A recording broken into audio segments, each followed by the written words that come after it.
ये क्या? जगन्नाथ जी अपने नंदीघोष रथ से उतर के ये किसको गले लगा रहे हैं? जानने के लिए सुनिए ये कथा। हमारे जगन्नाथ महाप्रभु के एक भक्त हुए, भक्त सालबेग। उनकी माताजी एक ब्राह्मण कन्या थी। सालबेग के पिताजी कालबेग को वो पसंद आ गई और जबरदस्ती उनसे विवाह कर लिया। विवाह के पश्चात उनका गर्भ धारण हुआ। गर्भ धारण होने के बाद ग्लानि में समुद्र में प्राण त्यागने चली गई। तो जैसे ही प्राण त्यागने गई तो मन में सोचने लगे, ये जीव जो मेरे गर्भ में है इसका क्या दोष है। बस ये भाव मन में आते ही रोक लिया स्वयं को। कुछ समय के पश्चात उस बालक ने जन्म लिया। उस बालक का नाम रखा गया सालबेग। सालबेग का बचपन से ही अपनी माँ के प्रति ज्यादा आकर्षण था। माँ के साथ रहते थे और माँ उनको श्री जगन्नाथ जी की सुंदर सुंदर कथा सुनाती थी। दर्शन करने कभी नहीं गया। कोसों दूर गांव में रहता है सालबेग। सालबेग जाति से मुस्लिम थे। माताजी तो उनकी ब्राह्मणी थी, पर पिताजी उनके मुस्लिम थे। हठपूर्वक उनका वरण करके और फिर बालक का जन्म हुआ। सालबेग बचपन से ही कोई भी बात होती थी तो जगन्नाथ जी कह के चिल्लाते थे। तो जगन्नाथ जी के बारे में उनकी माताजी सुनाती रहती थी। जगन्नाथ जी के ऐसे बड़े बड़े नेत्र हैं, तुझे पता है ऐसे बड़े नेत्र क्यों उनके? सालबेग कहता, क्यों? बोले, इतनी भीड़ होती है मंदिर में, सब लोग उनको देख नहीं पाते, इसलिए ठाकुर जी के बड़े बड़े नेत्र। बोले, तुम मुझे मत देख पाओ, मैं तो तुम सबको देख रहा हूँ। सालबेग कथा सुनता, पर जैसे जैसे थोड़ी आयु बढ़ने लगी, सालबेग अब कहता, माँ आप केवल कथा सुनाती हो मुझे, जगन्नाथ जी से मिलाओगी कब? मैं जगन्नाथ जी के पास जाऊंगा कब? इस प्रश्न का कोई उत्तर नहीं था माँ के पास।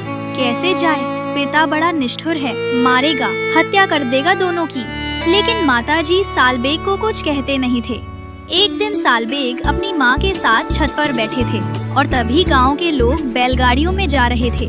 सालबेग ने पूछा, माँ ये सब लोग कहाँ जा रहे हैं? माँ ने कहा, अरे सुंदर तिथि आ रही है। श्री जगन्नाथ जी, बलभद्र जी और सुभद्रा जी तीनों रथ में आरूढ़ होंगे और श्री मंदिर से चल कर के वो रथ 2-3 दिन का समय लगा के गुंडीचा मंदिर पहुँचेगा। ठाकुर जी पूरे विश्व के जगन्नाथ है ना, सबको दर्शन देने के लिए बाहर आते हैं।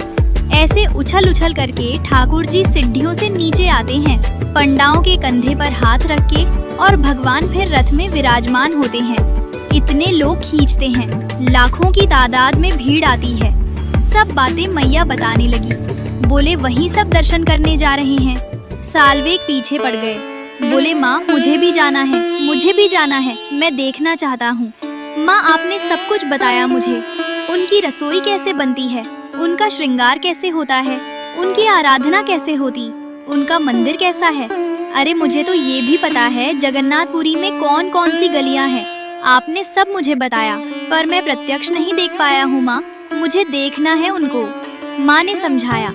बोले, मेरे चाहने से तू जगन्नाथ जी को नहीं देख पाएगा, अब तो तेरे पास एक ही उपाय है। बोले, क्या? तू जगन्नाथ जी से ही प्रार्थना कर कि वो तुझे अपना दर्शन दे। तब भक्त सालबेग उस दिशा की ओर देखता है जहाँ श्री मंदिर विद्यमान है और आर्त क्रंदन करते हुए एक उड़िया भाषा में पद गाता है। सालबेग कहता है, अरे नीलाचल पर्वत के मतवाले हाथी जगन्नाथ, नीलाचल पर्वत पर आप विराजते हो और मतवाला हाथी क्यों कह रहे हैं? बोले, क्योंकि जब आप मंदिर से उतर करके नीचे रथ की ओर आते हो उस समय आपकी चाल गजगामिनी होती है। सालबेग कहता है, मेरे हृदय रूपी सरोवर में आपके दर्शन रूपी उस कमल को आकर के अपने सूंड से पकड़ करके उसका भेदन कर दीजिए नाथ। सबको दर्शन देते हो आप, जगन्नाथ कहलाए जाते हो, मुझ पर कृपा नहीं करोगे? अच्छा, शायद इसलिए कृपा नहीं कर रहे क्योंकि मैं एक मुस्लिम का बेटा हूँ।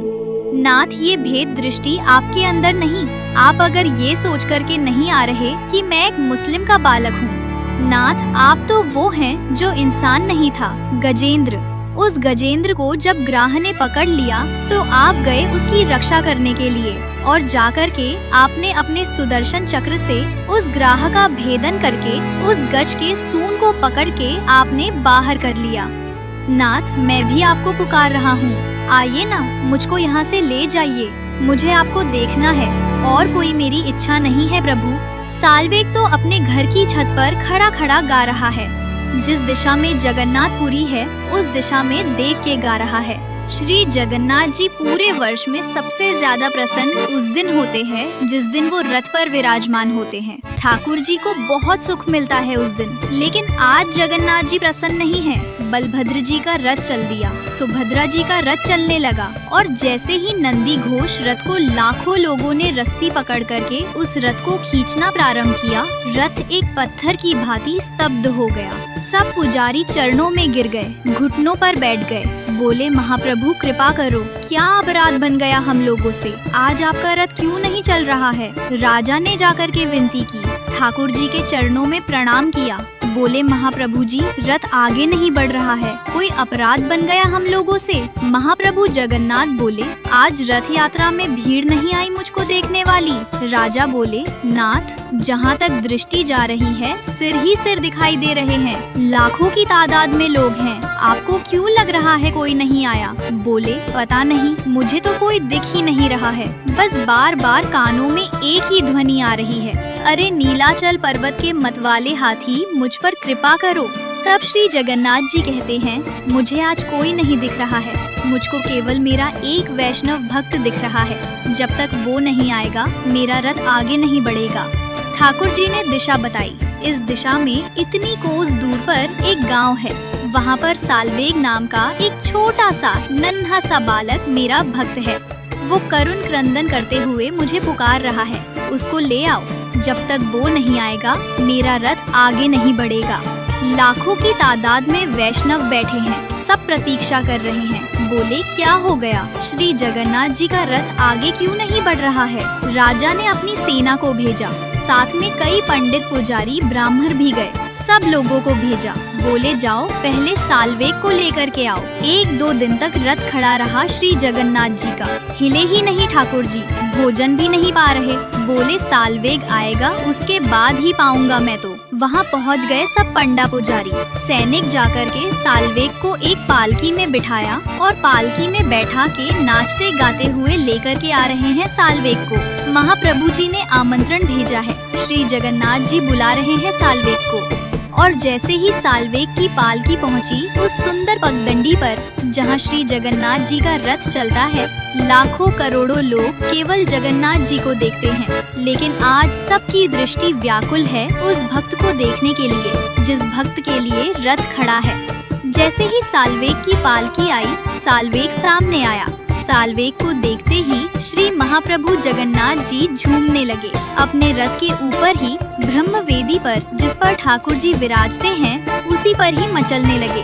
ठाकुर जी ने पंडा पुजारियों से कहा जल्दी लाओ, मुझसे सहन नहीं हो रहा है, जल्दी लेकर आओ इसको रथ पर चढ़ा दो ऊपर और मेरे सामने इसको दंडवत करवाओ, मेरे हृदय से लगा दो। सब बोलने लगे, पर महाप्रभु आचार विचार का क्या? जगन्नाथ जी बोले इधर मैं तड़प रहा हूँ और तुम्हें आचार विचार की परी है? अरे छोड़ो आचार विचार, बुलाओ उसको ऊपर, ले आओ मेरे सामने। सालवेग चारों तरफ लाखों लोगों को देखे उस सुंदर श्री मंदिर का दर्शन करता है।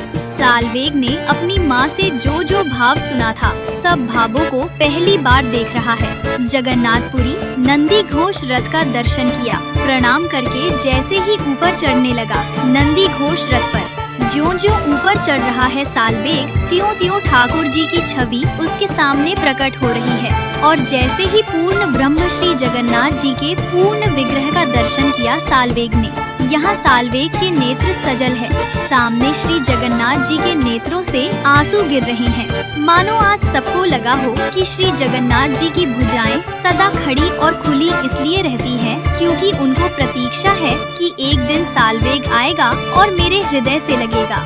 सालवेग ने दौड़ के महाप्रभु जी को अपने हृदय से लगा लिया। ये दृश्य देख करके पूरा जगन्नाथपुरी उस दिन भावावेश में चला गया। ठाकुर जी को हृदय से लगा करके खूब रोया सालवेग, और हृदय से लगाने के बाद जैसे ही दंडवत किया, दंडवत करने के बाद सालवेग फिर कभी नहीं उठे, चरणों में ही रह गए श्री महाप्रभु जी के। ऐसे हमारे श्री जगन्नाथ महाप्रभु। बोलो भक्त